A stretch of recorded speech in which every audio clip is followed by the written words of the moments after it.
And welcome to podcast number 56 of the Relationship Restaurant. We are Poppy and Jeff Spencer. So glad to have you with us here.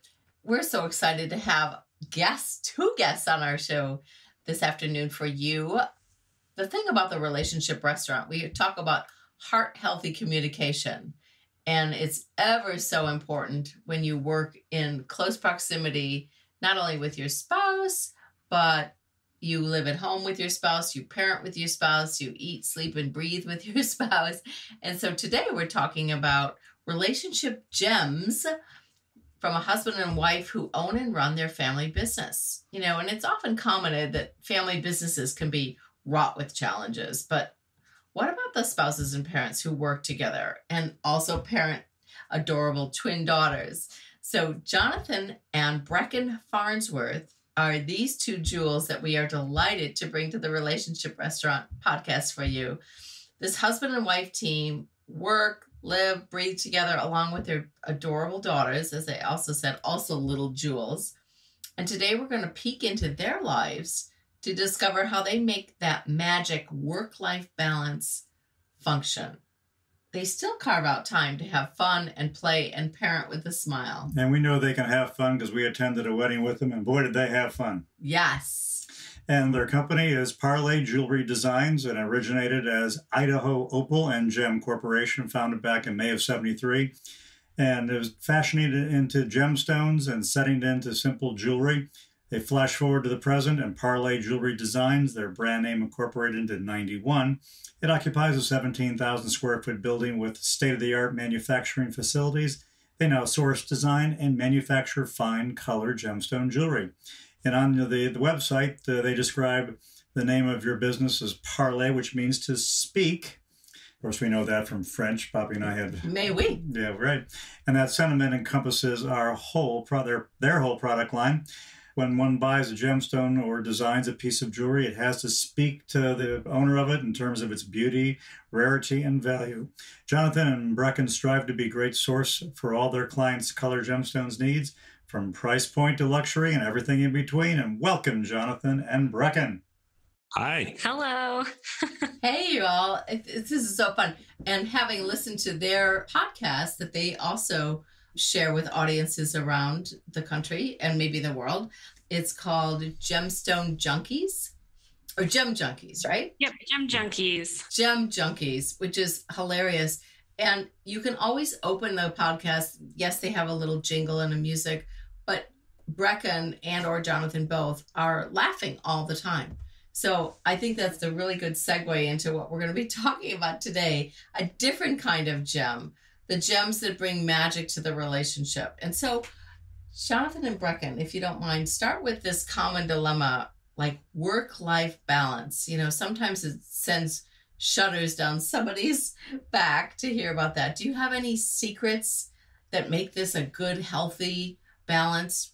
What do you guys do that works? Let's see. I know one thing that really works for me is making sure I shut down on the weekends. So on the weekends, I'm home because we travel so much for work.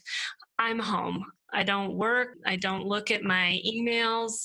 I turn off and I'm present for my family. Nice. That's really helped me. Jonathan's pretty good too at decompressing. Yeah, I can keep the work and the personal pretty separated, even when they're going on at the same time. Is that I can separate in my head what is work and what is personal, and try not to mix the two together. And keeping that open communication, just that we're talking about what we're doing at work, as well as talking about what we're doing at home, without the two merging and competing. But they kind of always do merge because our work is personal. We do bring it home with us. And we also have to make a conscious effort to say, let's stop talking about this right now. Yeah. What are your respective roles at the company? What do each of you do? I manage the sales team, as well as help with buying the loose and kind of giving Brecken feedback on design.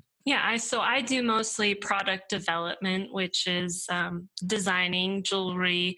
I also buy gemstones and do a lot of the marketing for our company. Okay. Nice. So how did you come about defining your roles within the company? Well, I started first. I came out of college, worked for Enterprise Rent-A-Car for a year, and then went out on the road for 2 years, living in Columbus, Ohio, and covering all of Michigan, Indiana, Ohio, Western New York, Western Pennsylvania, West Virginia, and Northern Kentucky. Wow. And, He likes to name all of them. Yeah, why not? I know. I'm so proud of you. Let's a round of applause And they're here. places we know very well. I'll have to talk more about this later, Jonathan. Yeah, so I did that for 2 years. So sales is what was really strong for me and interesting to me, and the client relationship, that was always really interesting for me, and I was good at it. So then after 2 years, I came back to the office and continued to do sales, but more nationwide, not just that. And that slowly worked my way to managing the sales team. How did you all meet? In college Okay, great. at the University of Utah. So go Go Utes. Utes. Yeah. So my role in the company, Jonathan and I got married. We were living in Ohio. He was doing sales for his family's business, the jewelry business.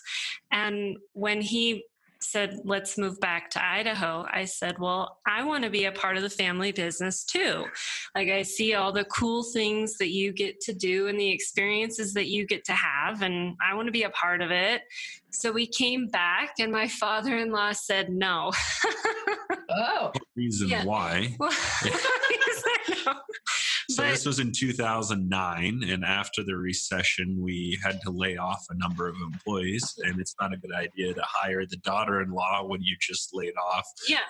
8, 9 It employees. made sense, but he did say, if you do want to get involved in the industry, the best thing you can do is go and work in the industry, but in another place. So I went and actually worked retail jewelry, which nobody in our company had ever done. And so it kind of gave me a different viewpoint than anyone else in the company and made me an asset. I was going to say that'd be a very valuable thing because you as wholesalers need to know what the views of yeah, retailers the end are. user. Sure. Right. Exactly. And so about 2 years after I had started in retail, Jonathan and his dad came to me and said, there's a position open. You can take it now, or, the next opportunity might be in 5 years. And I was really enjoying retail. So it was a hard decision, but at the end of the day, what I really wanted was to be a part of the family business.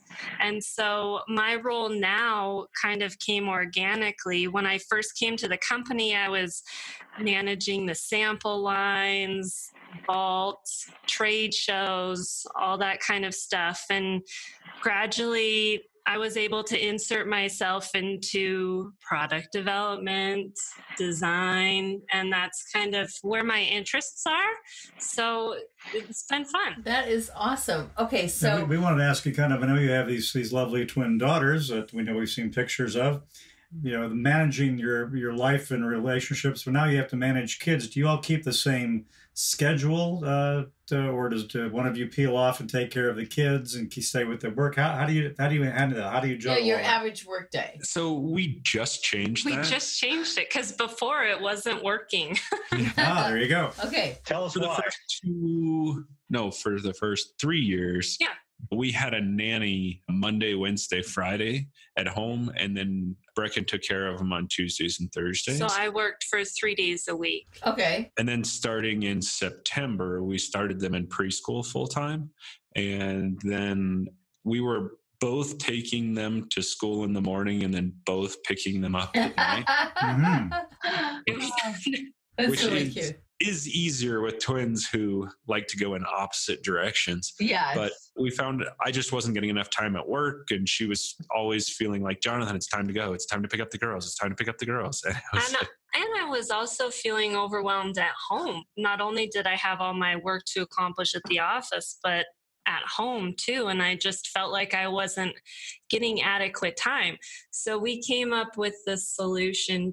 Jonathan's dropping them off in the morning. Then I can have about an hour at home to exercise or do things I want to do at home. Then I come to work, and then I leave about 3:30 to go get the girls, and Jonathan's home by 5:30. Nice. Okay, And so we hired a housekeeper No, we had a housekeeper. to help Breckin with that. Yeah, it's a lot of work. Right, of course.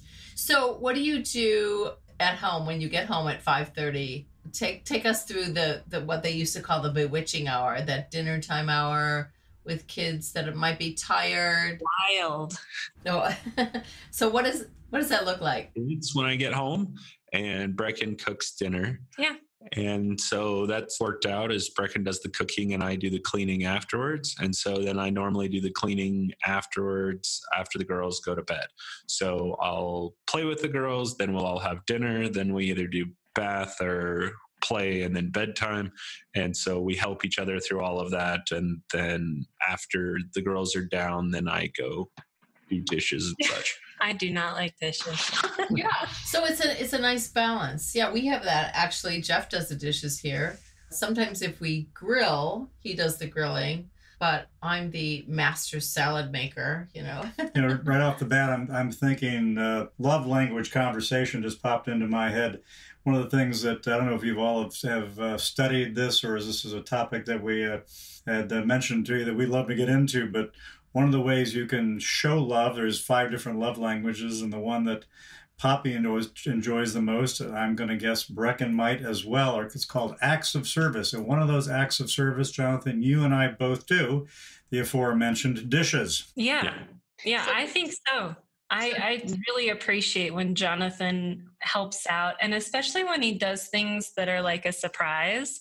Oh, I cleaned the garage. That's like better to me than roses. Yes. That's exactly what Okay. the love languages are. You just precisely hit it on the head there. So in one of our podcasts, we had Dr. Gary Chapman, the author of the 5 love languages, on, and he's awesome. And the 5 love languages are acts of service, gift giving, quality time, physical touch, or words of affirmation. And so he claims that we all have a preference, a primary love language that we like the best. And so when Jeff and I each took his little quiz, and it's free, you can go online, lovelanguages.com, we found out that mine was very strong preference for acts of service. And I slapped him with the backside of my hand really gently on his arm. And I said, you know how lucky you are? No gifts, no flowers. Just like you were saying, Breckin, you don't need to, the flowers don't do much for you. But boy, do you get turned down when he cleans that garage, though, huh? Yeah. See? Yeah, sweeps the garage. This weekend, he helped me with some yard work. And I was like, oh, man. Yeah. I mean, this is a PG sort of 13 rated podcast, but we don't want to know what happened after that yard work, but we'll leave it to our audience's imagination. All you have to do is go find a rake, Jonathan. You're going to get lucky. That's great. Okay. I guess so. Okay, so if we had to narrow it down, could you come up with 3 things that you could recommend for harmony at home and work with couples who also work together and parent together? 3 things. I think first is honesty. When something's not working, like our schedule changed. If something's not working and it's not right and it doesn't feel right, you have to be honest with your partner about it. Also, boundaries. Boundaries are pretty good to kind of set. And I think also boundaries in arguments. Like if there's something that we don't agree with at work, we have to know when to say, that's enough, or, not take it all the way to the end where it becomes a huge fight. Yes. Okay. Jonathan, what would you say? I would say communication, teamwork, and I think the honesty is good. Is that the honesty and boundaries, I think, kind of go together, in that you've got to be honest to set real boundaries, and you have to have boundaries to keep everything honest. One of the things that I like most about working with my spouse is that I can say anything to Jonathan and I can be extremely open with him, and he knows exactly how I'm feeling at any given point of the day. But I think that a lot when you have a boss-employee relationship like that, you're not as open and comfortable with stating your opinions just because of how you feel others might judge you or view you. And I guess I don't care how Jonathan judges me. less filter. Yeah, there's definitely less filter. Yeah, right. And our employees know when to, pet the awkward dog. Which is a figure of speech that our production manager uses often, is like, where's that awkward dog that I need to go pet? No, it never turns into like big arguments. It's just, it's a relationship, which is a little different than, just a normal employee relationship. And so the conversations are a little bit different. Sure. And I imagine that respect has to come in there too. I've seen it firsthand. We both have, how you mutually respect one another. And I think that's so key in any work relationship or personal relationship. I respect Jonathan, he does me, and with respect comes trust. Right. And we trust in each other that we both have the best interest at heart. Nobody has ulterior motives here. It's just the two of us. We both want to see the business succeed, and we both want to see our family succeed. So we both have ultimately the same goal. Yes. And that's so important. And that you each have actually called that out is so critical, because so often when we have clients that come for counseling, they don't have the same goals. They haven't even identified if they have common values. That's, it's just a longer way to start. What I was going to ask, when you have differences of opinion, and we're all different, how do you start that conversation, even if you're feeling a little bit emotionally upset or something is really bugging you? How do you approach one another with that conversation? Usually starts really timid with each other. Like if I'm unhappy about something, I'll let Jonathan know. And I'm the people pleaser, so I try to keep everyone happy, which can be hard. Yeah. Yes. But we work together, but then my mom and my dad are also full-time active in the business. There's times where I want to make my dad happy and I want to make my wife happy, and I can't both. So go with the wife. I'd go with the wife, Jonathan. Yeah. And those are the biggest challenges for me, is not really when Brecken and I have opposite opinions. We can hash that out really quick. It's normally more when there's an issue between with the in-laws and my wife, and I am in the middle. Those are the hardest ones for me. And that is really tricky, because now we're talking about multi-generational communication, and that is completely different, especially if your parents are like baby boomers, maybe? Jonathan? Yes. Okay. They both are. So the baby boomers are just notorious for not having a good understanding of the Gen Xers or the millennials. And they have this expectation that the millennials or the Gen Xers will just get up to speed with whatever they want. And so, I don't know, it's just kind of a thing that we've noticed along the way. We call ourselves millennial translators because we've understood that, and we've spoken to many groups about that multi-generational workplace where it's really hard to, again, it comes down to communication, to be able to communicate with them in a way that's still respectful, but that also gets the end result that everybody wants. Yeah. And for the most part, there are a few disagreements here or there, but we have a really good working relationship with Jonathan's father and mother. It's the same with Jonathan. If I'm not happy about something, it. So I go and I say to Frank, hey, I don't like this, or I don't like that.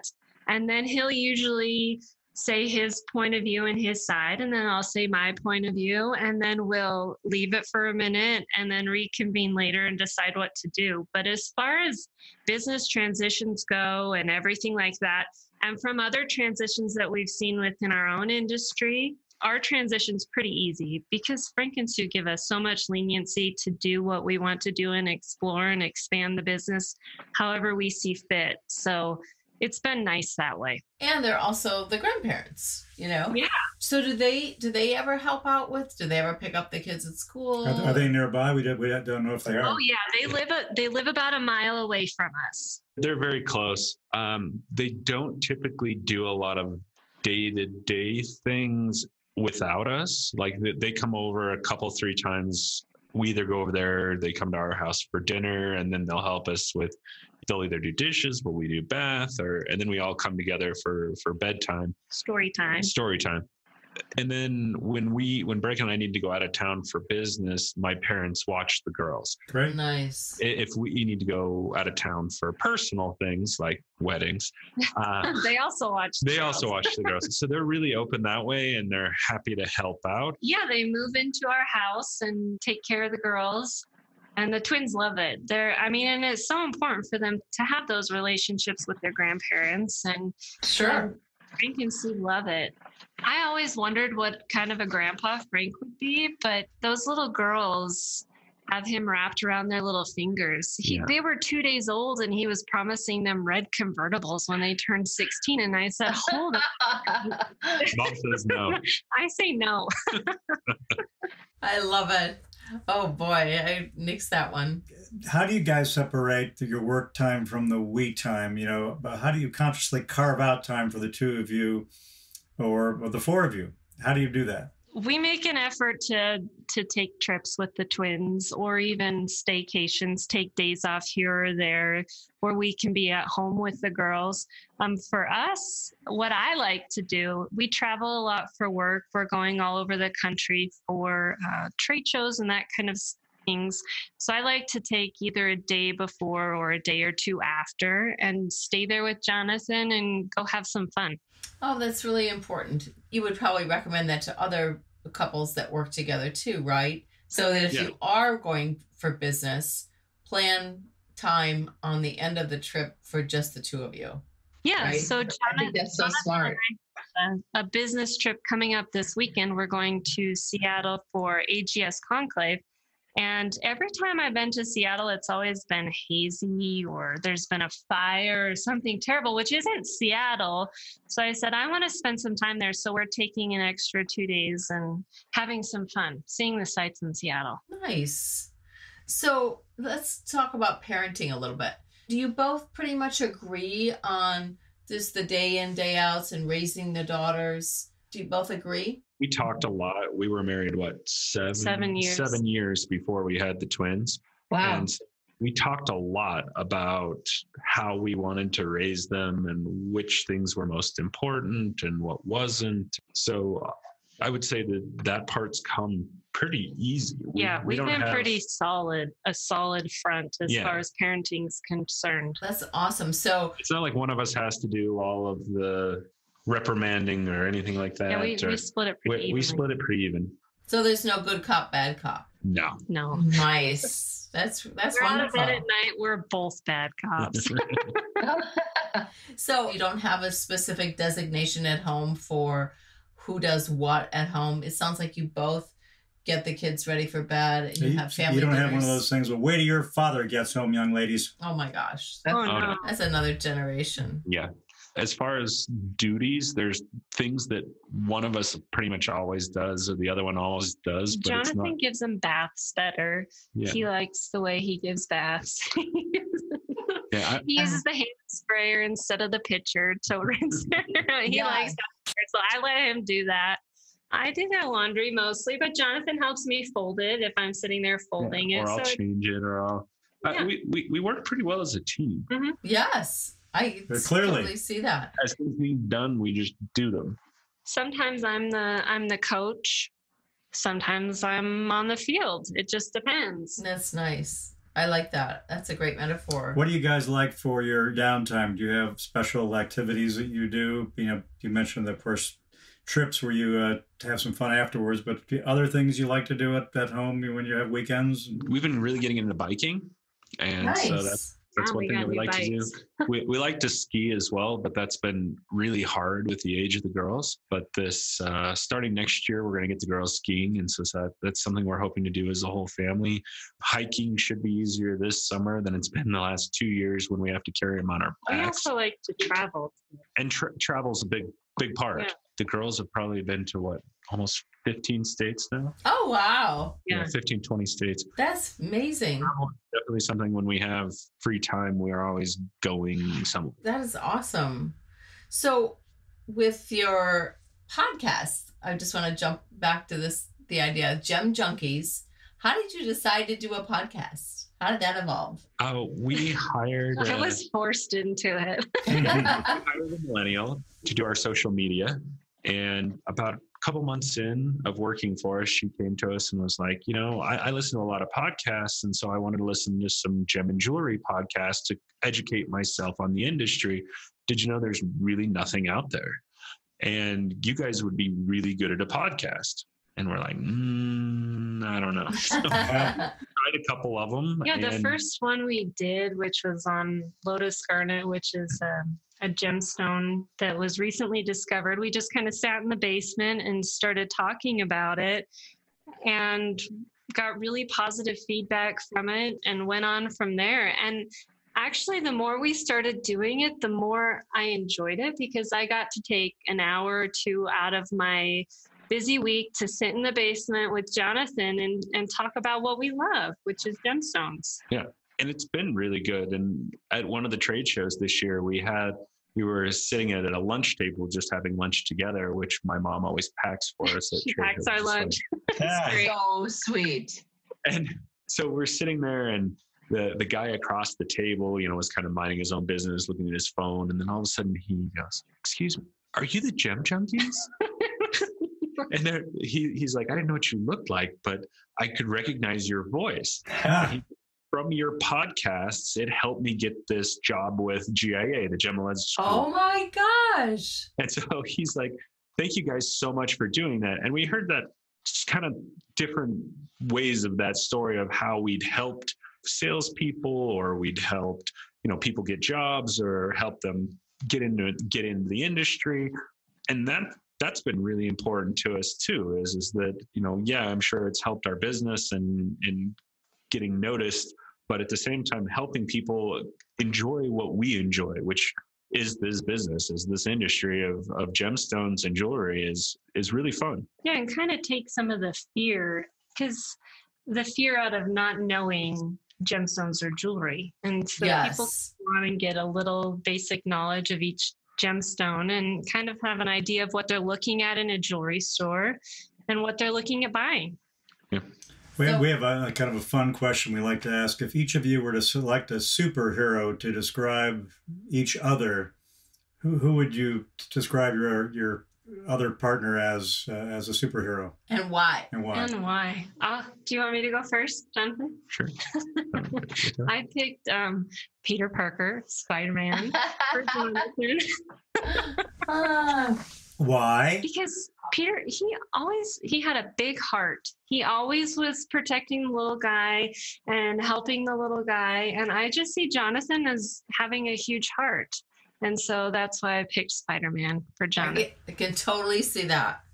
All right, Jonathan, how about you? I would say Wonder Woman, because Brecken does Good it answer, all. Jonathan. Is that she's that really strong, really efficient, no nonsense woman that will take over at any situation, and usually in a good way. And so that's how I see Brecken. I love it. And the last thing we want to ask, and then we're going to have you tell people where they can find you, listen to your podcast, is if you were to pick a couple of things that you're so grateful for the other person, what would you choose? And we'll start with Jonathan. What are you most grateful for about Brecken? One or two things. I would say first her patience, which is something that isn't her strong suit, and that in the 10 plus years that we've been married, it's something that you always hear that you can't change your partner, they have to change themselves. And that's one thing that I am very ADD and I am slow in making decisions, but she has just really come along on the patience and been a great coach for me to keep me going and keep me focused and motivated. Nice. All right, Brecken. No, I'm not gonna cry. My mic. Jonathan is the opposite of me, which I see as a total benefit. Where I can tend to go extreme on certain things, like this is the way it should be, this is the way it has to be. Jonathan has that ability to reel me back down to earth and say, no, Brecken, it doesn't need to be that way. So him being totally opposite from me is a benefit and something that I love and cherish in him. And also he's a great dad. Like he's the best in the world. Like I can say that hands down. He loves our little girls. Jonathan, go grab that rake now. I think Seriously. I should earn some service points. Yes. Well, it's been so great having you both on. Your laughter is infectious. You certainly gave our audience a lot of gems to work through. And if, dear listeners, if you're out there, if you listen to their intonation, their inflection, and their laughter in their voices, I really think that is such an essential part of any relationship, whether they work together or not. Poppy and I have gotten very good at sensing relationships that are working well, and we can tell yours is. Well, thank you. We really love working with each other, and hopefully, I mean, it's not weird to us. I think we do it well, and we've made it work for us. Yeah. So where do people find you? Where's your podcast and website? Oh, yeah. If people want to see what we do in our real life, they can follow us at Parlay Gems on Facebook and Instagram. If you want to check out our website, it's www.parlaygems.com. It's PARLEGEMS.com. Right. Yep. Right. Perfect. And your podcasts are there? Oh, our podcast is Gem Junkies. And you can find it anywhere you can find podcasts. Yep, any streaming platform. And they're very engaging and entertaining, folks. Really, it's really fun. But we can't thank you both enough for joining us. It's been so much fun to be reconnected with you. Yes. After we had that great weekend. We had a great weekend with these wonderful people. We hope your trip is successful, gem-worthy, that all of your interactions in life are gem-worthy. So we wish you the best. And thank you for joining us on episode 56 of The Relationship Restaurant. Until next time, we're Poppy and Jeff Spencer. Bye-bye. Bye. Bye.